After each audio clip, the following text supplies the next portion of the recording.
Hello mga fellow riders, naalala nyo ba yung dati kong ginagamit na motor? Ay yung Suzuki Raider J115 Fi, pero ang tawag ko sa kanya ay si Raider Skiles.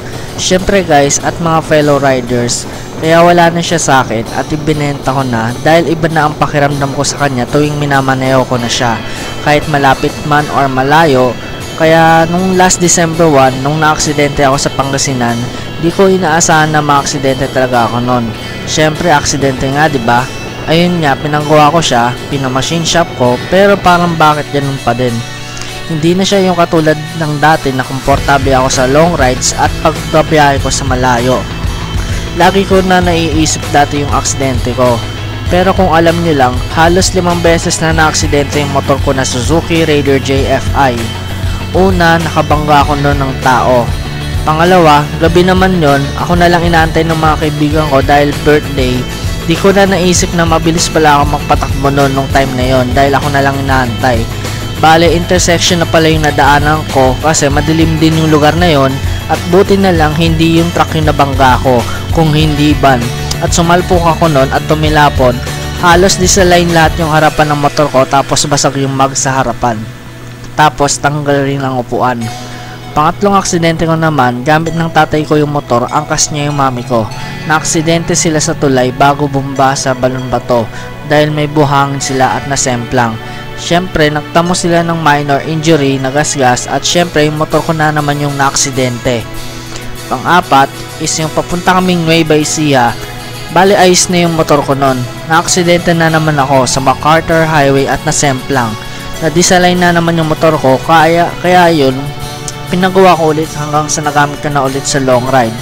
At ang panghuli, yung sa Pangasinan nga, may nadaanan ako na dalawang malalim na may tulis na lubak at doon na nabasag yung dalawang mags ko at nagtamo ako ng sugat sa kanang kamay ko. Kung tutusin, dahil mahal ko yung motor ko at manami na kaming alaala, pinilit ko pa rin siya pinaayos, lahat ginawan ko ng paraan para bumalik sa alignment at pinaganda ko pa ulit. Pero kung tutusin, ganun pa din, di na talaga siya komportable i-drive kaya nag-decide ako na ibenta na lang.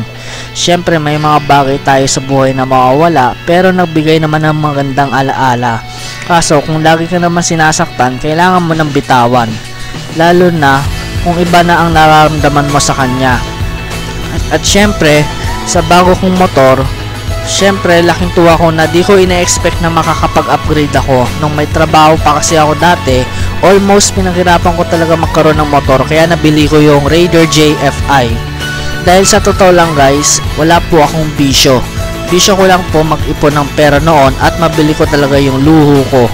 Di naman ako above minimum ang sweldo noon pero below minimum lang. Pero nagsisipag ako mag-service kasi computer technician ako. Kaya nagpapasalamat ako sa tatay ko dahil nadagdagan niya yung pambili ng bagong motor ulit. Syempre, lalo na iingatan ko na siya at iingatan ko din ang sarili ko sa mga biyaheng pupuntahan ko. Syempre, di rin naman maiwasan ng parents ko mag-alala, lalo na kung malayo yung nararating ko. Pero may tiwala ako sa sarili ko na lalo na kay God na gumagabay sa akin. Hindi ko naman kinakalimutan magdasal dahil nasa pag-iingat lang rin talaga. Kaya sa mga fellow riders dyan, ride safe always lagi sa mga biyahe nyo at God bless palagi. At syempre, nag-share lang ako ng experience kung bakit nagpalit ako ng motor. At ayun nga guys, hanggang sa muli at ito lang yung masasabi ko dahil naalala ko lang talaga yung dati kong motor. Pero satisfied naman ako sa binili kong Honda RS 125 Fi at nakapag-drive naman ako ng komportable at di ko na naisip yung mga dating aksidente ko. Bale, ini-enjoy ko na lang ang pagra-ride dahil nakakatanggal ng stress. Kaya yun, sinusulit ko yung pagbabiyahe lagi. Syempre, kasama ko yung mga kaibigan ko. May mga bago tayo nakikilalang kaibigan, mga fellow motovloggers at iba pa. Kaya ayun, thanks kay God dahil binigyan niya ako ng ganong bagay na makapagpasaya sa akin. Kaya guys, thank you sa pakikinig at thanks for watching sa mga dati kong footage. Hanggang sa muli and see you on my next ride. Also don't forget to subscribe on my YouTube channel. Thanks!